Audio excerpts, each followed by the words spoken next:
오늘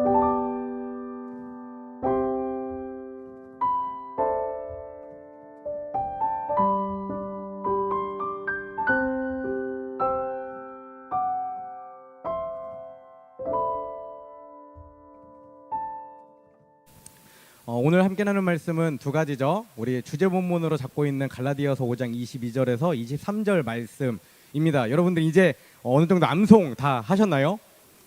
네, 함께 해보도록 하겠습니다. 오직 성령의 열매는 사랑과 희락과 화평과 오래 참음과 자비와 양성과 충성과 온유와 절제니 이 같은 것을 금지할 법이 없느니라. 아멘. 네, 이 말씀은 제가 계속 강조하듯이 영성훈련 기간 동안 여러분들이 가슴속에 잘 새기셨으면 좋겠습니다. 그리고 오늘 주제는 화평입니다. 저는 이 화평을 화목이라는 단어에 집중해서 말씀을 나누려고 하는데요. 고린도후서 5장 18절 말씀 한번 보여주시겠어요? 제가 읽어드리겠습니다. 모든 것이 하나님께로서 났으며 그가 그리스도로 말미암아 우리를 자기와 화목하게 하시고 또 우리에게 화목하게 하는 직분을 주셨으니 아멘. 여러분, 모든 그리스도인들에게 주어진 동일한 직분이 한 가지 있습니다. 그가 성도이든지 집사이든지 권사이든지 또 전도사이든지 목사이든지 모든 그리스도인은 단 한 가지 화목하게 하는 직분을 가지고 있습니다. 오늘 함께 나눌 성령의 열매는 화평인데 저는 이것을 화목이라는 단어에 초점을 맞추어서 함께 말씀을 나누어 보고자 합니다. 여러분, 화목하다라는 것은 어떤 의미를 가지고 있을까요? 화목하다. 네이버 사전을 통해 보면 이 화목이라는 것은 서로 뜻이 맞고 정다움이라는 의미를 가지고 있습니다. 사실 생각해보면 저와 여러분, 우리는 화목에 대해 굉장히 간절함을 가지고 있는 사람들입니다. 상처를 가지고 살아가는 많은 사람들이 어렸을 때 부모님들이 가정에서 다투는 것을 보면 어떤 생각들을 하죠? 내가 결혼해서 자녀들을 낳으면 나는 꼭 화목한 가정을 이루어야겠다라는 생각을 가지고 살아갑니다. 그런데 정작 성인이 되고 결혼해서 가정을 이루었을 때 그렇게 살아가지 못하는 현실과 모습을 보며 아파하는 사람들이 많이 있어요. 또 어떤 공동체 안에 친구들이나 직장의 관계에서 또 우리 교회 공동체 안에서 이렇게 다투고 싸움을 하는 것을 보면서 나는 저러지 말아야지 결단하고 생각하지만 어느 순간 나도 모르게 그 싸움의 자리에 또 다툼의 장소에 의도하지 않게 함께 서 있는 것들을 우리는 너무나 자연스럽게 삶 가운데 경험하면서 살아갑니다. 그런데 싸움이 다 나쁜 것 같지는 않아요. 조금 생각해 보면 사람이 싸우는 데에는 다 뭐가 있죠? 이유가 있기 때문이죠. 심지어는 싸우지 말자고 어떻게 하죠? 싸우지 말자고 싸우는 경우도 있습니다. 그렇죠. 세계전쟁을 일으킨 나라들의 역사를 살펴보면 어떻죠? 전부 다 싸우지 않기 위해 화평을 이루기 위해 화목하기 위해 전쟁을 일으켰죠. 대표적인 독일과 일본의 역사를 찾아보면 그들이 전쟁을 일으켰던 이유는 화평을 이루고 화목하기 위해서였습니다. 그런데 여기서 우리가 조금 생각해보고 나를 점검해 봐야 하는 것이 있죠. 그것은 무엇이냐면 우리가 화목의 중요성을 깨달았다고 해서 실제로 화목하게 살아가는 것은 아니다 라는 것입니다. 우리가 화목의 중요성을 깨달았다고 해서 실제로 화목하게 살아가는 것은 아니다 라는 것입니다. 여러분, 그 이유는 무엇이죠? 그 이유는 무엇입니까? 사람이 추구하는 화목, 우리가 인간적인 마음과 생각으로 추구하는 화목은 결국에는 자신의 주장과 자신의 이익을 우선시하기 때문에 결국에는 그것이 다툼과 싸움과 전쟁으로 이어질 수밖에 없다라는 것입니다. 여러분, 진정한 화목은 우리 예수님께서 성령님께서 우리에게 주시는 것입니다. 화목은 전적으로 성령의 역사입니다. 그렇기 때문에 화목, 이 화평 역시 성령의 열매라고 우리가 정의할 수 있죠. 이 단순하지만 진리인 사실을 모르면 화목하게 살자고 말하지만 실제로는 서로를 비난하고 욕하고 서로를 죽이는 그런 일에 앞장서는 너무나 어리석은 사람으로 살아갈 수밖에 없는 것이 우리의 현실입니다. 그렇다면 우리는 이렇게 질문해 볼 수 있습니다. 과연 우리는 정말 하나가 될 수 있을까? 과연 우리는 정말 하나가 될 수 있을까라는 것이죠. 왜입니까? 우리가 하나가 되지 못해서 다시 말해 서로를 이해하지 못하고 서로에게 배려하지 못하고 양보하지 못하고 다른 사람의 주장이나 의견이나 마음을 받아들이지 못하기 때문에 어떻죠? 화목하지 못하기 때문입니다.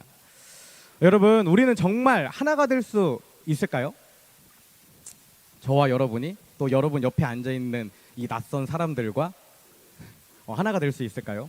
에베소서 4장 1절에서 3절에는 이렇게 기록하고 있습니다. 제가 읽어드리겠습니다. 그러므로 주 안에서 갇힌 내가 너희를 권하노니 너희가 부르심을 받은 일에 합당하게 행하여 모든 겸손과 온유로 하고 오래 참음으로 사랑 가운데서 서로 용납하고 3절 중요합니다. 평안에 매는 줄로 성령이 하나 되게 하신 것을 힘써 지키라. 아멘. 성경은 우리에게 성령이 하나 되게 하신 것을 힘써 지키라라고 분명하게 말씀하고 있습니다. 그러니까 우리가 하나님을 믿고 예수님을 나의 주인으로 고백하고 성령님이 우리 안에 온 그 순간 우리는 이미 어떤 존재가 되었다는 것이죠. 한 분이신 성령님이 제 안에도 계시고 여러분 안에도 계시기 때문에 우리는 그 순간에 이미 하나가 되었다라고 분명히 기록하고 있습니다. 우리는 하나 된 것을 힘써서 지키면 된다라고 분명히 말씀하고 있는 것이죠. 여러분, 이 사실을, 이 말씀을 의심하지 않으시면 좋겠습니다. 말씀에 기록된 이 사실을 그대로 믿으시면 좋겠습니다. 하나님의 천지창조 여러분 믿으시죠? 예수님의 부활 사건 여러분 모두 믿으시죠?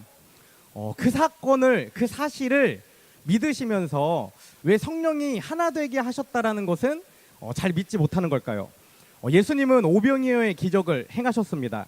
그리고 물이 포도주가 되게 기적을 행하셨죠. 그런데 다른 일도 아니고 하나님의 백성들이 교회를 섬기는 성도들이 하나 되게 하시는 일을 왜 하지 못하시는 겁니까? 여러분 가운데에 왜 사람은 변하지 않는다는 거짓된 생각을 가지고 살아가는 것입니까? 이런 생각 가지고 있는 분들 굉장히 많습니다. 저도 이런 생각을 굉장히 많이 가지고 오랜 시간 가지고 살았어요. 왜 사람은 변하지 않을까? 라기보다는 사실 이런 생각이죠. 사람은 절대 변하지 않아 라는 생각이죠. 내가 아는 어떤 사람들, 내가 불만을 가지고 있는 사람들, 나와 뜻이 맞지 않는 사람들, 내가 도저히 인정하지 않는 사람들, 그 사람들을 바라보면서 그냥 나랑 다른 존재로 인정은 하지만 그들은 변하지 않을 거야. 그들은 저대로 살아갈 거야. 나랑은 그냥 다른 존재, 다른 길을 걷는 사람이야 라고 저도 오랫동안 굉장히 이런 생각을 가지고 살아왔습니다. 여러분들 가운데에서도 지금 이 자리에 함께 예배하지만 이 부분만큼은 도저히 이렇게 용납이 안 되는 분들이 있을 거예요. 하나님을 믿고 예수님을 믿지만 사람이 변한다는 것, 사람이 변화된다는 것 도저히 인정하지 못하는 분들이 계실 것입니다. 그런데 오늘 말씀을 통해 보는 것처럼 우리는 어떻죠?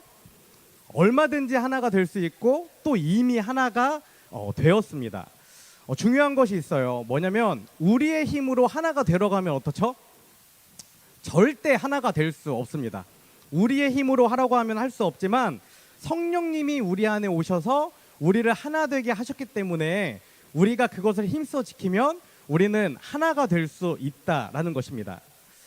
여러분, 저와 여러분이 정말 하나님을 믿고 예수님 안에 거하는 인생이 되기로 결단했다면 우리는 이미 성령께서 하나가 되게 하신 것에 해당됩니다. 이것은 앞으로 이루어갈 일이 아니라 이미 우리 가운데에 이루어진 일이다라는 것이죠. 사람들의 생각과 가치관이 다 다른데 어떻게 하나가 될 수 있느냐라고 묻는 것, 이건 무엇이죠? 굉장히 무서운 불신입니다. 예수님을 믿지 않으니까 예수님의 이 말씀을 어떻게 하는 것이죠? 부정하는 거예요. 내 경험에 예수님의 말씀을 버려놓는 겁니다. 내가 경험했는데 사람이 변하지 않아 라는 생각이 나를 꽉 잡고 있으니까 변하게 하시겠다는, 또 하나가 되게 하셨다는 그 예수님의 말씀을 도저히 믿지 않고 완전히 부정하는 거예요. 예수님이 모든 그리스도인에게, 저와 여러분에게 화목하게 하는 직분을 주신 것은 되니까, 예수님 안에 거하면 그렇게 변화될 수밖에 없으니까 예수님이 우리에게 화목하게 하는 직분을 주신 것입니다. 우리에게는 기본적으로 이 분명한 믿음이 있어야 합니다.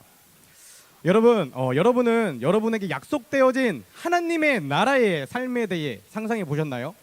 제가 가끔 하나님 나라 이렇게 설교도 하고 이야기도 하는데, 하나님 나라에 대해 상상하며 살아가고 있습니까? 하나님의 나라를 기대하며 오늘 예배하고 선한 일들을 하며 믿음을 지키며 살아가고 있습니까? 그리스도인이 하나님의 나라를 꿈꾸지 않고 기대하지 않는다면 그 믿음을 잘 점검해 봐야 합니다. 그리스도인은 하나님의 나라를 바라보며 기대하며 하나님의 나라를 추구하며 살아가는 존재이기 때문이죠. 여러분, 하나님의 나라는 어떤 모습입니까? 미워할 사람도 없고 시기할 사람도 없고 시험에 들 일도 없고 기다릴 일도 없고 다툴 일도 없습니다. 사랑과 기쁨과 화평과 화목이 가득한 곳이 우리는 하나님의 나라라고 알고 있죠. 성경 가운데에 하나님 나라의 모습을 아주 구체적으로 묘사한 말씀이 요한계시록 21장 3절과 4절에 기록되어 있는데요. 이렇게 기록하고 있습니다. 내가 들으니 보좌에서 큰 음성이 나서 이르되 보라, 하나님의 장막이 사람들과 함께 있음에 하나님이 그들과 함께 계시리니 그들은 하나님의 백성이 되고 하나님은 친히 그들과 함께 계셔서. 하나님의 나라는 뭐라고 얘기하죠?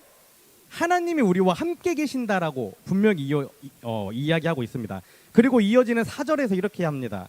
모든 눈물을 그 눈에서 닦아주시니 다시는 사망이 없고 애통하는 것이나 곡하는 것이나 아픈 것이 다시 있지 아니하리니 처음 것들이 다 지나갔음이러라. 아멘. 뭐라고 기록하고 있습니까? 하나님의 나라는 사망이 없고 애통하는 것이나 곡하는 것이나 아픈 것이 없다라고 분명히 이야기하고 있습니다. 우리는 이 하나님의 나라를 기대하며 살아가야 합니다. 그리고 슬픔과 애통과 아픔이 없다는 것은 무슨 의미죠? 사랑과 기쁨과 화목이 있다는 것을 의미합니다. 지난주 우리가 함께 말씀을 통해 나누었던 것처럼 기쁨은 무엇을 전제로 하죠? 슬픔이 있기 때문에 기쁨이 존재합니다. 성경 가운데에 슬픔과 애통과 아픔이 없다라고 이야기했다면 그것이 없는 곳에 사랑과 기쁨과 화목이 있다라는 것이죠.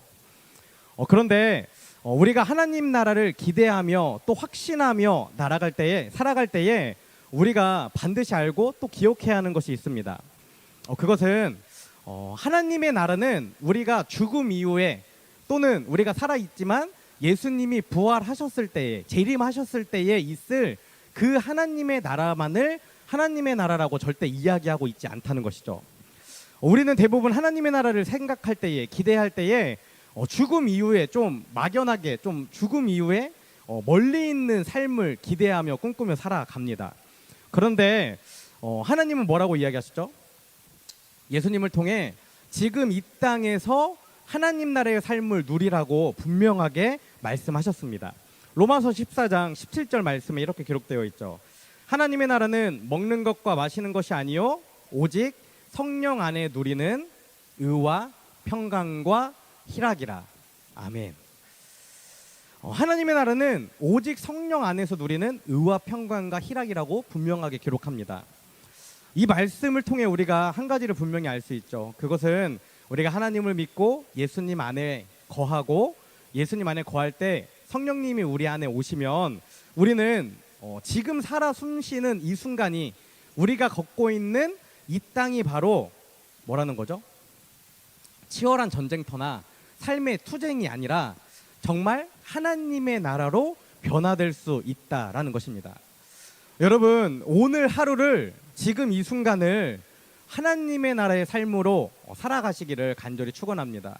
오늘의 삶 가운데에 기쁨과 평안과 감사가 행복이 넘치기를 간절히 소망합니다. 그런데 우리는 왜 이 땅에서 하나님의 나라의 삶을 누리지 못하는 것입니까? 아니, 조금 더 좀 멀게 이야기하면 우리는 왜 하나님의 나라를 누리지 못하는 것을 넘어서서 화목하지 못하고 서로 다투고 분열하는 것입니까? 우리가 반드시 기억해야 하는 것이 있습니다. 하나 되게 하신 것이 성령님의 역사라면 분열하고 다투게 하는 것은 악한 영의 역사라는 것입니다. 제가 지난 시간에 지난달 작년이죠. 작년에 설교하면서 악한 영에 대해 이야기했고, 악한 영은 우리를 무엇으로 공격하는지에 대해 말씀을 드린 적이 있습니다. 에베소서 4장 14절에 이렇게 기록하고 있습니다. 이는 우리가 이제부터 어린아이가 되지 아니하여 사람의 속임수와 간사한 유혹에 빠져 온갖 교훈의 풍조에 밀려 요동하지 않게 하려 함이라. 아멘. 뭐라고 기록합니까? 악한 영은 속임수와 간사한 유혹으로 우리를 공격한다라고 분명히 기록하고 있습니다. 만약 우리가 하나 되지 못한다면 그것은 무엇을 의미하는 것으로 생각해 볼 수 있죠? 악한 영이 우리를 공격하고 있다라고 생각할 수 있습니다. 우리가 하나 되지 못하도록 다툼과 분열을 일으키고 있는 것입니다. 여러분, 절대 이것에 속아서는 안 됩니다. 분열하면서 옳은 일을 한다고 생각할 수도 있고, 또 분열하고 싸우면서 교회를 위한다고 이야기할 수도 있습니다. 또 누군가를 질타하고 욕하고 비난하면서 그 사람을 위한다고 말할 수 있습니다. 그러나 여러분, 결과를 보면 우리는 정확히 알 수 있습니다. 그런 과정들을 통해서 결과가 하나가 되었다면 그것은 하나님의 일이고 또 성령의 역사이지만, 그 과정을 통해 갈라지고 깨어졌다면 그것은 악한 영의 역사라는 것입니다. 여러분, 어느 한 교회에서 성도들이 서로 이렇게 싸우고 있었다라고 합니다. 이 모습을 본 목사님이 당연히 물어봤겠죠. 성도들에게 도대체 왜 싸우고 있는 것입니까? 그때 한 장로님이 이렇게 이야기했다고 해요. 다 잘해보자고 그러는 것 아니겠습니까? 다 잘해보자고 싸우고 있는 것이 아니겠습니까? 라고 이야기했다는 것입니다. 장로님의 이야기를 들은 목사님이 뭐라고 이야기했을까요? 여러분이 만약 그 목사님이라면 뭐라고 이야기 하셨을 것 같나요? 목사님은 싸우고 있는 성도들을 향해 이렇게 한마디를 외쳤다고 합니다. 우리 잘하지 맙시다. 네. 우리 잘하지 맙시다. 우리 그냥 합시다. 우리 대충 합시다. 우리 잘하지 맙시다라고 목사님이 외쳤다는 거예요. 여러분, 이 상황이 정말 좀 기막히지 않나요?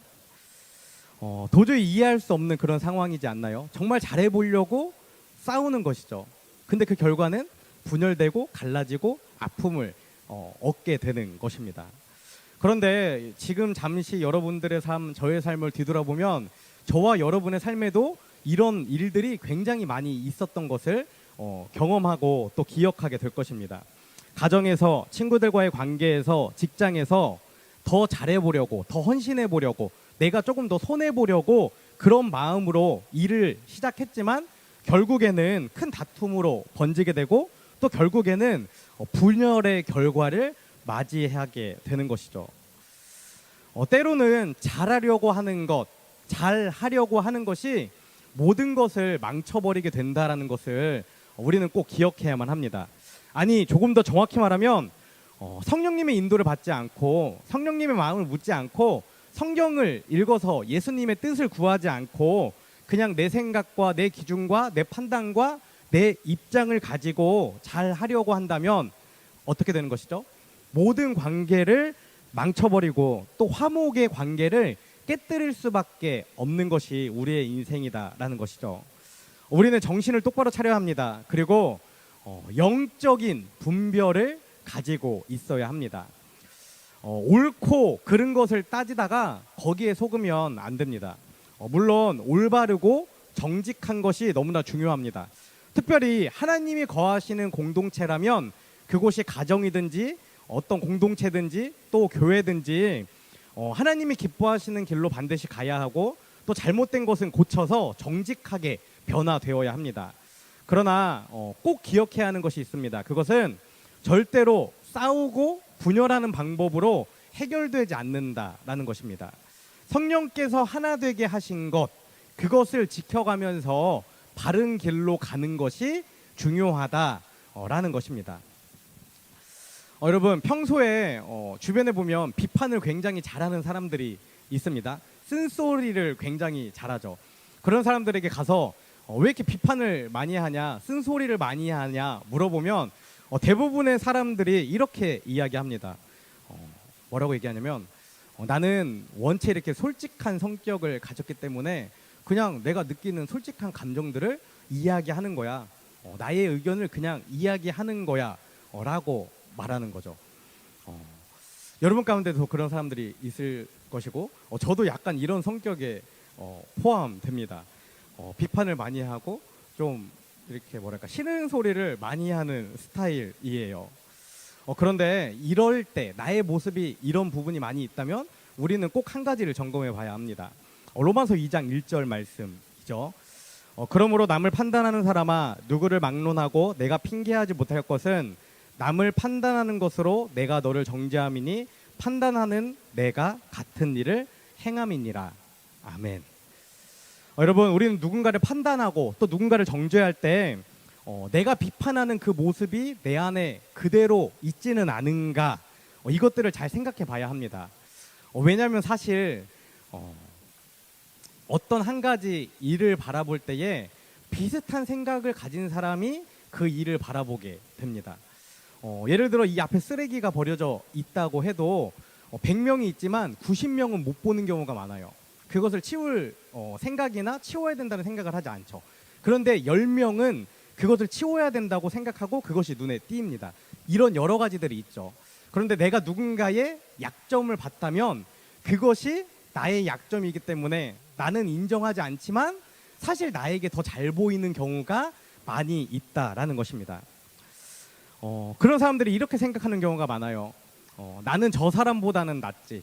그러니까 나는 비난할 자격이 돼. 나는 저 정도까지는 아니야. 그러니까 나는 저 사람에게 훈계할 자격이 돼. 라고 생각하면서 어떤 사람을 정죄하거나 비난하거나 훈계하는 것입니다. 그런데 우리는 이런 착각을 하면 안 됩니다. 왜냐하면 사람은 누구나 자기중심적이기 때문에 내가 늘 어떻죠? 저 사람보다는 낫다라는 잘못된 생각을 가지고 살아가기 때문입니다. 그래서 예수님은 누가복음 6장 41절을 통해 이렇게 분명히 말씀하십니다. 어찌하여 형제의 눈 속에 있는 티는 보고 내 눈 속에 있는 들보는 깨닫지 못하느냐. 다른 사람들이 가지고 있는 아주 작은 흠을 보면서 내가 가지고 있는 큰 흠은 왜 보지 못하느냐라고 우리를 질타하고 계신다라는 것입니다. 그렇기 때문에 여러분, 여러분이 속해 있는 가정이나 직장이나 학교나 어떤 공동체 가운데에 분열이 생기면 어떻게 해야 되죠? 옳고 그름의 논리로만 그것들을 판단하고 그 일을 해결하려고 해서는 안 된다는 것입니다. 악한 영들, 우리를 넘어뜨리려는, 우리를 분열시키려는, 우리를 망가뜨리려는 그 악한 영들은 사실 그른 쪽에서도 일할 수 있고 또 거짓된, 잘못된 쪽에서도 일할 수 있기 때문입니다. 우리는 이 사실을 반드시 명심해야 합니다. 그리고 우리는 옳은 길을 가되 악한 영이 원하는 대로 행해서는 안 됩니다. 중요한 것은 뭐라고 제가 말씀드리고 있는 거죠? 중요한 것은 어떤 상황 가운데서든지 어떤 환경 가운데에서든지 화목을 이루는 것이 중요하고 목표가 되어야 한다라는 것이죠. 팀 켈러 목사님의 책에 있는 이야기입니다. 거의 100인만 사는 동네에 어느 날 흑인 가정이 하나 이사를 왔다고 합니다. 그런데 팀 켈러 목사님이 알고 있는, 팀 켈러 목사님의 말씀을 듣고 그 교회를 섬기는 한 백인 가정이 그 흑인 가정을 굉장히 따뜻하게 맞아주고 잘 적응할 수 있도록 친구가 되어 주었다고 해요.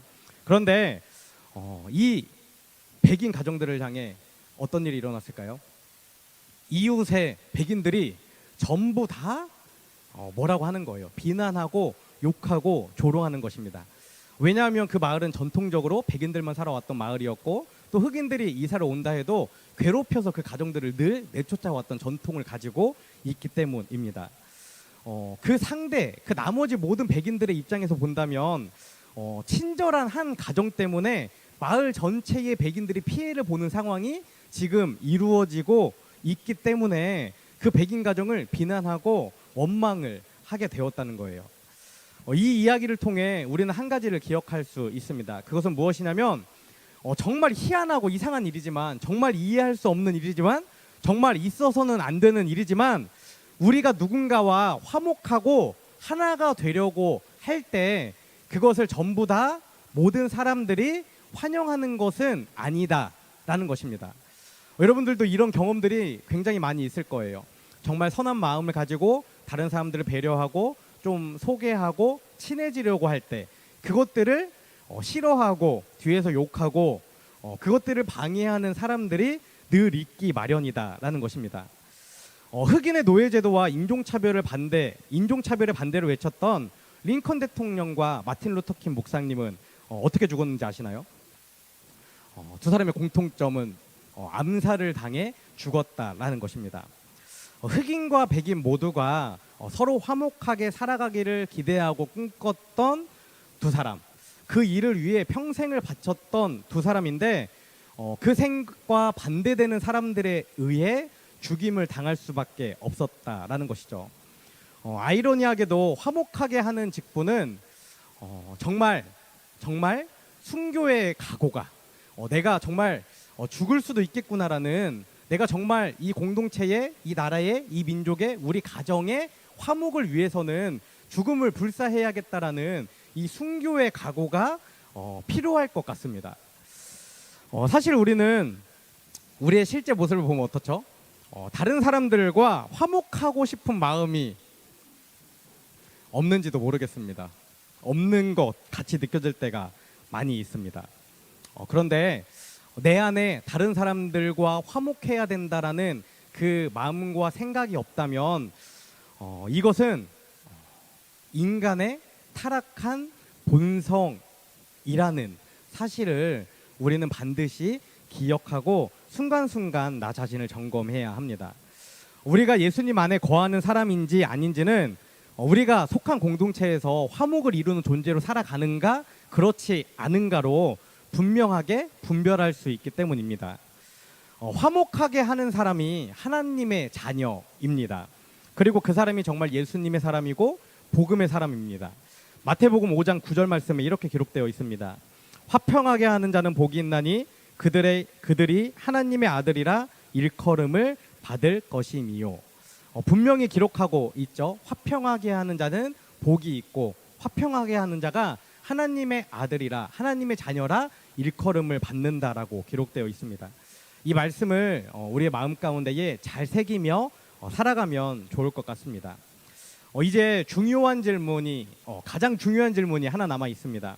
그렇다면 화목하게 하는 직분을 살아내려면 어떻게 해야 하는가 하는 질문이 남아 있죠. 너무나 중요한 질문입니다. 여러분, 어떻게 해야 우리가 이 화목하게 하는 직분을 지키며 내가 속한 공동체를 아름답게 하나님의 나라로 만들며 살아갈 수 있습니까? 요한계시록 2장 4절 말씀에 너무 중요한 말씀이 있습니다. 제가 읽어드리겠습니다. 그러나 너를 책망할 것이 있나니 너의 처음 사랑을 버렸느니라. 아멘. 이 말씀은 에베소 교회를 향해 예수님께서 하신 말씀입니다. 이 사실을 통해 조금 점검해보고 정리해보면 이렇게 생각해 볼 수 있어요.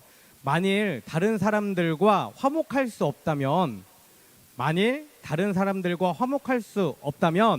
화목할 생각도 없고 의지도 없고 화목에 대한 그 어떤 마음과 생각과 기대도 없다면 우리는 예수님을 향한 그 처음 사랑을 잃어버린 것이다 라고 말입니다. 예수님이 주신 그 크신 사랑은 잊어버린 채 무뎌져서 돌처럼 마음이 굳어져서 하나님의 말씀으로부터 너무 멀어져서 그저 내게 편하고 내가 교제하고 관계하고 싶은 사람들만 찾아다니면서 그들과 교제하는 인생으로 변화되었다라는 것이죠. 예수님은 이런 사람을 어떻게 하신다고 기록합니까? 책망하시겠다라고 분명히 기록하고 있습니다. 처음 사랑을 잃어버린 사람들을 꾸짖고 혼내시겠다라고 분명히 기록하고 있는 것이죠. 여러분, 만약 여러분의 마음 가운데에 또 생각 가운데에 누군가가 정말 너무나 믿거나 용서가 되지 않는다면, 또 반대로 누군가에게 어떤 마음이나 눈길이나 생각이나 기대가 가지 않는다면 그런 자신의 모습을 절대로 그냥 넘어가거나 지나치거나 그냥 당연한 것으로 받아들여서는 안 됩니다. 하나님이 내게 보내주신 사람들과 화목해야 한다라는 그 생각이 내게 없다면 내가 영적으로 병들어 있음을, 내가 하나님을 향한 그 첫사랑이 점점 식어져 가고 있음을 깨어 일어나 생각하고 다시 붙잡아 복음의 길 가운데 서도록 나를 잘 점검해야 합니다. 그리고 우리가 또 반드시 기억해야 하는 것이 있습니다. 성령의 9가지 열매를 시작하면서 제가 여러분들에게 말씀드린 것이죠. 계속해서 이야기하듯이 이 화목이라는 것, 화목하게 하는 것 역시 절대로 저와 여러분이 우리가 우리의 힘으로, 우리의 의지로, 우리의 생각으로 하는 것이 아니다라는 것입니다. 화목해야 한다는 것이 목적이 되면 어떻죠? 스트레스가 되고 힘들어지고 오히려 이 모든 것들을 다 떨쳐버리고 버려버리게 됩니다. 우리는 이렇게 이야기할 수 있습니다. 도대체 어떻게 그 사람과 화목하라는 거야? 라고 말이죠. 그런데 여러분, 이 질문 자체, 이 어려운 숙제를, 이 짐을 내려놓아야 합니다. 왜죠? 성령님이 해주시겠다라고, 성령님이 우리가 하나 되게 하셨다라고 분명히 말씀하고 있기 때문입니다. 우리는 굳어버린 우리의 마음, 돌처럼 견고해진 우리의 마음을 부드럽게 매일매일 바꿔가면서 그때그때마다 성령님이 우리에게 주시는 음성에 순종해서, 성령님이 우리에게 보여주시는 그 뜻에 순종해서 먼저 찾아가 손을 내미는 수고를 하면 되기 때문입니다. 그리고 또 하나님의 자녀는 나 자신과 다른 사람 사이에 있는 문제를 해결하는 사람입니다. 그런데 그와 동시에 다른 사람과 또 다른 사람의 어떤 문제가 있다면 그것 또한 어떻게 해야 되죠? 그 관계가 해결될 수 있도록 잘 도와줘야 합니다. 이번 기회에 깨끗이 갈라서, 혹시 이런 말 다른 사람들은 하는 분 있나요? 아무리 그럴 수밖에 없는 형편 같고 사정이 있어 보여도 다른 사람의 일이라고, 내 일이 아니라고 절대 다른 사람들의 관계에서 이렇게 이야기하면 안 된다는 것이죠. 적어도 그리스도인이라면, 적어도 성령과 함께하는 사람이라면 하나님의 사랑으로 용서하고 품어주자, 이해하자, 사랑하자, 다른 사람들의 관계 가운데에 이렇게 말할 줄 아는 사람이 되어야 합니다. 예수님께서 제자들을 위해 마지막으로 하신 기도 역시 제자들이 하나 되기를 바라는 기도였습니다. 요한복음 17장 21절과 22절 말씀입니다. 아버지여, 아버지께서 내 안에, 내가 아버지 안에 있는 것 같이 그들도 다 하나가 되어 우리 안에 있게 하사 세상으로 아버지께서 나를 보내신 것을 믿게 하옵소서. 내게 주신 영광을 내가 그들에게 주었사오니 이는 우리가 하나가 된 것 같이 그들도 하나가 되게 하려 함이니이다. 이 말씀을 통해 우리는 무엇을 생각해 볼 수 있나요? 하나 되는 것 굉장히 어떨까요? 어렵습니다. 하나 되는 것 굉장히 어렵습니다. 오죽하면 예수님이 제자들을 위해 마지막으로 기도하는 그 순간에 어떤 기도를 하셨죠? 제자들이 하나 되게 해달라고 기도하셨습니다. 이것을 통해 우리는 분명히 알 수 있습니다. 하나 되게 하는 것은 절대 우리가 하는 일이, 우리의 힘과 우리의 뜻과 우리의 정신으로는 절대 되지 않는다는 것입니다. 오늘 본문 고린도후서 5장 18절 말씀, 다시 한번 제가 읽어드리겠습니다. 모든 것이 하나님께로서 났으며 그가 그리스도로 말미암아 우리를 자기와 화목하게 하시고 또 우리에게 화목하게 하는 직분을 주셨으니 아멘. 여러분, 정말 화목하기 원하시나요? 화목에 대한 마음이 있습니까? 누군가를 용서하고 사랑하고 싶은 마음이 있나요? 여러분 가운데에 오늘 말씀 가운데 그 결단이 있다면, 또 평소 그 결단을 가지고 살아오셨던 분들이 계시다면 이 말씀을 잘 읽어보시고 계속해서 묵상해 보시면 좋을 것 같아요. 이 말씀 가운데 우리가 분명히 발견할 수 있는 것, 첫 번째는 뭐죠? 하나님과 먼저 화목을 이룬 사람이 다른 사람들과 화목할 수 있습니다. 하나님과 멀리 떨어져 있는 사람은 다른 사람들과 화목의 거리가 어떨까요? 굉장히 멀리 떨어질 수밖에 없는 것이죠. 여러분 가운데에 정말 누군가와 화목하고 싶고, 누군가 화해하고 싶고, 누구를 사랑하고 싶고, 누군가를 품어주고 싶은 사람이 있다면 먼저 하나님과의 관계를 다시 한번 점검해 보시면 좋겠습니다. 내가 정말 하나님을 믿음으로 믿고 있는지, 또 예수님 안에 거하려고 치열하게 노력하고 있는지, 또 그것을 내가 속으로만 생각하고 속으로만 하는 것이 아니라 삶 가운데에 드러내고 있는가, 이것이 정말 중요합니다. 제가 말씀드렸죠. 성령의 9가지 열매는 우리의 목표가 아닙니다. 우리의 비전도 아니에요. 우리가 꼭 이루어야 되는 그런 것도 아니에요. 근데 우리의 목표는 예수님 안에 거하는 것입니다. 우리가 예수님 안에 거하면 이 열매들은 자연스럽게 맺어지는 거예요. 여러분들이 아무리 이 시간 결단하고 성령의 사람으로 변화되기를 외쳤다 할지라도 이 예배를 떠나 삶의 자리에 갔을 때 예수님을 의식하지 않고 하나님의 살아계심을 의식하지 않고 그냥 세상 사람의 모습으로 살아간다면 우리는 절대 성령의 사람으로, 예수님의 사람으로 변화될 수 없습니다. 아니, 오히려 세상 가운데에 대장 노릇하는 사람들이 있을 수 있습니다. 하나님과의 첫사랑을 회복하시기 바랍니다. 하나님과의 첫사랑을 회복하며 하나님께 책망받는 것이 아니라 정말 하나님의 사랑과 인정과 하나님의 마음을 깊이 있게 누리는 저와 여러분이 되시기를 간절히 소망합니다. 오늘 말씀을 기억하며 하나님과 먼저 화목을 회복하고, 또 여러분들에게 주어진 사람들과의 관계를 화목하게 이룸으로 우리 모두에게 주신 이 화목이라는 직분을 삶 가운데에 잘 이루어 나아가는 저와 여러분이 되시기를 간절히 소망합니다. 오늘 3가지 기도 제목으로 함께 기도하기 원합니다. 첫 번째, 모든 그리스도인은 화목하게 하는 직분을 가지고 있다는 사실을 기억하며 화목하기 위해 수고하세요. 지난 우리 사랑에 대해 설교할 때 말씀드렸죠. 모든 일에는 수고가 필요합니다. 모든 일에는 수고가 있어야 돼요. 정말 화목하기 위해 수고하는 여러분들이 되었으면 좋겠습니다.